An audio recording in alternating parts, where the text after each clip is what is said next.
Una estelada gegant ha encapçalat la cercavila festiva que ha portat els simpatitzants a l'Assemblea fins a l'Auditori de Girona. Hi eren representats els membres de la quarantena d'assemblees territorials de les comarques gironines.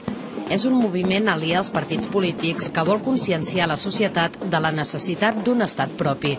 Aquest moviment acabarà agafant molta i molta força i que serà definitiu per poder fer veure als polítics que ha arribat l'hora de dir prou, de fer un pas endavant i de començar a treballar d'una manera ferma a nivell internacional i a nivell local per poder aconseguir aquest estat propi que necessitem.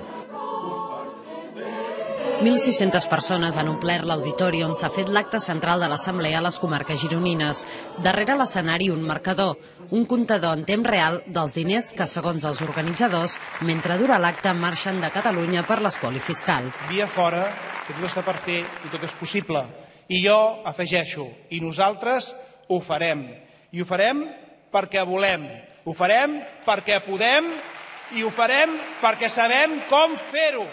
Durant els propers dies, les més de 200 assemblees territorials faran actes arreu de Catalunya. La culminació arribarà el 10 de març amb la Constitució a Barcelona de l'Assemblea Nacional Catalana. Neus Santamaria, TV3, Girona.